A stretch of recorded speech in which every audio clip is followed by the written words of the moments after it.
संयुक्त राष्ट्र सुरक्षा परिषद में अफगानिस्तान की स्थिति पर हुई अहम बैठक के दौरान भारत ने एक बार फिर पाकिस्तान के कथित दोहरे रवैये और उसकी नीतियों पर तीखा हमला बोला। बता दें कि भारत ने साफ शब्दों में कह दिया है कि आतंकवाद के खिलाफ कार्रवाई का दावा करने वाला पाकिस्तान खुद अंतर्राष्ट्रीय मानवीय कानूनों का उल्लंघन कर रहा है और अफगानिस्तान में उसकी सैन्य गतिविधियों का खामियाजा आम नागरिकों को भुगतना पड़ रहा है। यूएन में भारत के स्थायी प्रतिनिधि पी हरीश ने पाकिस्तान पर निशाना साधते हुए कहा कि अफगानिस्तान की सीमा में घुसकर किए गए हमलों में बड़ी संख्या में निर्दोष नागरिकों की जान गई है। उन्होंने कहा कि किसी भी सैन्य कार्रवाई के नाम पर आम लोगों की मौत को सही नहीं ठहराया जा सकता। भारत ने इसे पाकिस्तान के पाखंड का सबसे बड़ा उदाहरण बताते हुए कहा कि नरसंहार को सैन्य कार्रवाई का नाम देने से उनकी जिम्मेदारी खत्म नहीं हो जाती। भारत ने संयुक्त राष्ट्र सहायता मिशन के आंकड़ों का हवाला देते हुए बताया कि वर्ष 2026 के शुरुआती 3 महीने में अफगानिस्तान में 372 नागरिकों की मौत हुई। इनमें बड़ी संख्या उन लोगों की थी जो रमजान के दौरान हिंसा का शिकार बने थे। भारत ने यह कहा कि आतंकवाद के खिलाफ लड़ाई के नाम पर आम नागरिकों को निशाना बनाना किसी भी हमले में स्वीकार्य नहीं हो सकता। सुरक्षा परिषद में भारत ने पाकिस्तान पर अफगानिस्तान के व्यापारिक हितों को नुकसान पहुंचाने का भी आरोप लगाया। भारत के अनुसार पाकिस्तान ने अफगानिस्तान के लिए जरूरी व्यापारिक मार्गों में बाधाएं पैदा की हैं और अफगान वस्तुओं पर प्रतिबंध लगाकर अंतर्राष्ट्रीय व्यापार नियमों तथा संयुक्त राष्ट्र चार्टर की भावना का उल्लंघन किया। भारत ने कहा कि एक भू लैंडलॉक देश के होने के कारण अफगानिस्तान के लिए व्यापारिक पहुंच बेहद जरूरी है, लेकिन पाकिस्तान इस दिशा में भी रुकावटें खड़ी कर रहा है। भारत ने बैठक में अफगानिस्तान के प्रति अपने सहयोग और मानवीय सहायता को भी साफ तौर पर उल्लेख कर दिया है। पी हरीश ने बताया है कि 2021 के बाद से भारत 50,000 टन गेहूं, 420 टन दवाई और वैक्सीन, 40,000 लीटर कीटनाशक और राहत सामग्री अफगानिस्तान भेज चुका है। हाल ही में बाढ़ प्रभावित क्षेत्रों के लिए भी राहत सामग्री और वैक्सीन की खेप काबुल पहुंचाई गई है। भारत ने यह भी रेखांकित किया है कि अफगानिस्तान के सभी 34 प्रांतों में भारतीय सहयोग में 500 से अधिक विकास परियोजना संचालित हो रही हैं। बता रहे कि काबुल स्थित Indira Gandhi institute of child health का ट्रॉमा सेंटर, ऑन्कोलॉजी सेंटर और अस्पतालों का निर्माण भारत की दीर्घकालिक प्रतिबद्धता का ही उदाहरण है। साफ कर दिया है कि भारत अफगानिस्तान के विकास, स्वास्थ्य और मानवीय सहायता में सहयोग कर रहा है। वहीं दूसरी तरफ पाकिस्तान आतंकवाद विरोधी कार्रवाई के नाम पर हिंसा, अस्थिरता और व्यापार बाधाएं पैदा कर रहा है। सुरक्षा परिषद में भारत की यह टिप्पणी पाकिस्तान के दोहरे रवैये पर अंतर्राष्ट्रीय समुदाय का ध्यान आकर्षित करने के लिए लगातार एक बड़ी पहल के रूप में देखी जा रही है।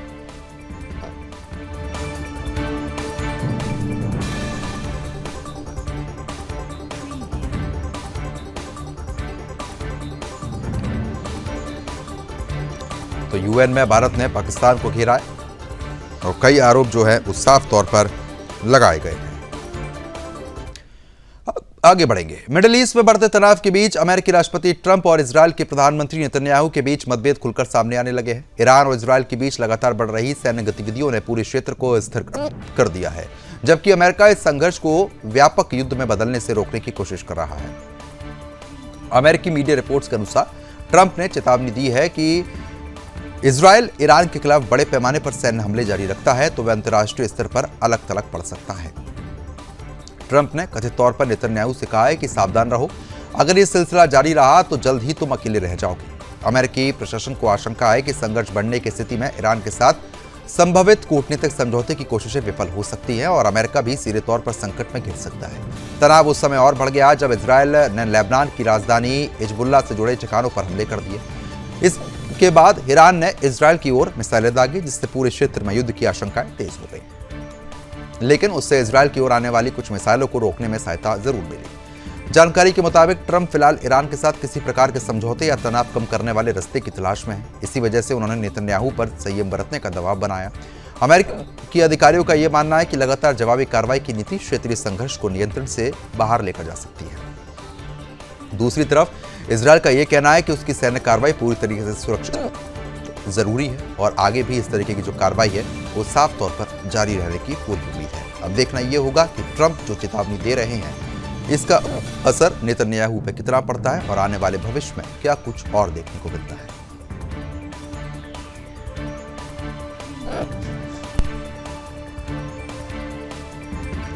तो ईरान इजरायल टकराव पर ट्रंप की जो चेतावनी है वो साफ तौर पर मिली है। मिडिल ईस्ट संकट में अमेरिका चिंतित है क्योंकि जिस तरीके की स्थिति है वो खराब है। ट्रंप की नेतन्याहू को साफ तौर पर चेतावनी है।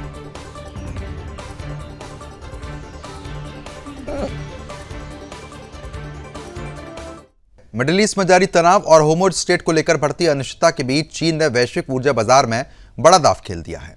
एक तरफ ईरान, अमेरिका और इजरायल के बीच टकराव ने पूरी दुनिया की ऊर्जा सुरक्षा पर सवाल खड़े कर दिए, तो वहीं दूसरी तरफ चीन दुनिया का सबसे बड़ा LNG कैरियर बनने की तैयारी में जुटा हुआ है।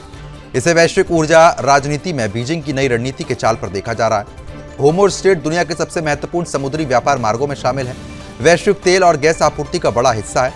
इसी रास्ते से लगातार हर सामान गुजरता है। ऐसे में पश्चिम एशिया में बढ़ते तनाव और संभवित नाकेबंदी की आशंकाओं ने एशिया और यूरोप के कई देशों की चिंता साफ तौर पर बढ़ा दी है। ऊर्जा विशेषज्ञों का यह मानना है कि यदि यह संकट लंबा खिंचता है तो तेल, LPG और LNGP की सप्लाई पर असर पड़ेगा।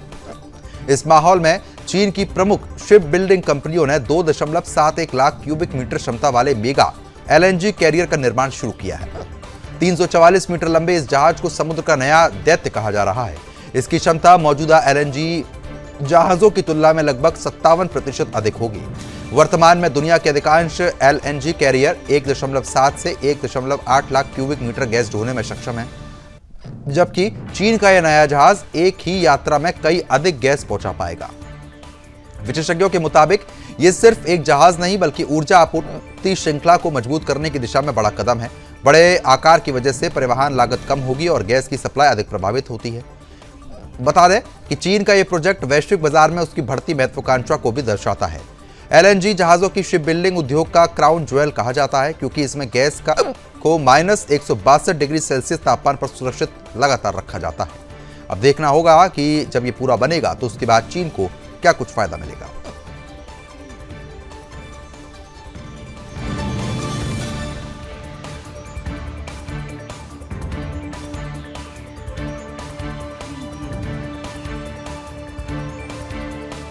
आई है LNG शिप बिल्डिंग में तेजी से चीन जो है वो आगे लगातार बढ़ रहा है।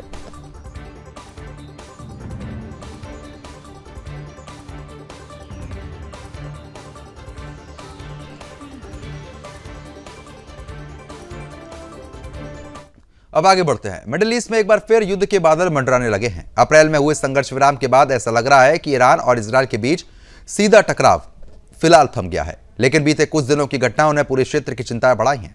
लेबनान में इजरायली हमलों के बाद ईरान ने इजरायल पर मिसाइलें दागी, जिसके बाद क्षेत्रीय तनाव एक बार फिर से चरम पर पहुंच गया। हालांकि अमेरिका और अन्य पश्चिमी देशों की अपील के बाद दोनों देशों ने आपको बता दें कि संयम के संकेत दिए, लेकिन स्थिति अब भी लगातार नाजुक है। आखिरकार मिडिल ईस्ट एक बार फिर से बड़े युद्ध की तरफ बढ़ रहा है। आइए आपको पूरी तस्वीर समझाते हैं। इजरायल और ईरान के बीच अप्रैल में हुए संघर्ष विराम के बाद आपको बता दें कि शांति थी, लेकिन हालिया घटनाओं ने उस शांति को फिर से चुनौती दी।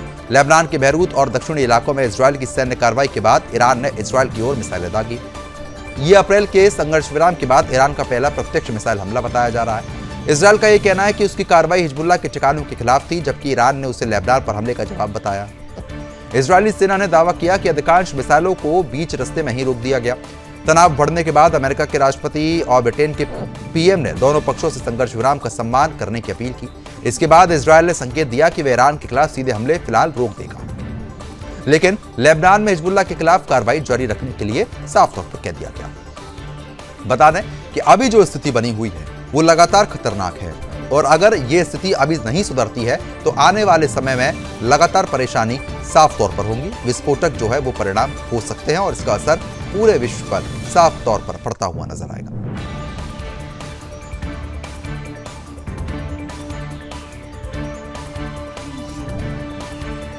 तो क्षेत्रीय सुरक्षा को लेकर कोशिश तो पूरी हो रही है, लेकिन लगातार परेशानी अब भी जस की तस है। ओमान तट के निकट समुद्र में चल रहे तेल टैंकर MT में आग लगने की घटना सामने आई। घटना के बाद जहाज पर मौजूद चालक दल के बीच अफरा-तफरी का माहौल बन गया। आग लगने के तुरंत बाद जहाज से आपातकालीन संदेश भेजा गया, जिसके बाद समुद्री बचाव एजेंसियों ने तत्काल रेस्क्यू ऑपरेशन शुरू किया। ऑल इंडिया यूनियन के अनुसार आग लगने के बाद एक क्रू सदस्य ने सहायता के लिए संदेश प्रसारित किया था। सूचना मिलते ही क्षेत्र में मौजूद समुद्री सुरक्षा एजेंसियों और बचाव दल सक्रिय हो गया। उस समय जहाज पर कुल 24 भारतीय नाविक मौजूद थे, जिनकी सुरक्षा सबसे बड़ी प्राथमिकता बन गई। बात करें तो समुद्र के बीचों बीच आग लगने की घटनाएं बेहद चुनौतीपूर्ण मानी जाती हैं।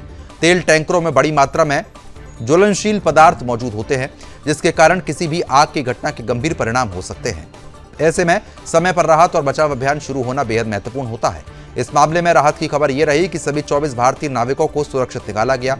किसी भी नाविक के हताहत होने की सूचना नहीं है। बचाव अभियान के दौरान नाविकों को सुरक्षित स्थान पर पहुंचाया गया है और उनकी स्वास्थ्य स्थिति की भी जांच फिलहाल कर ली गई है।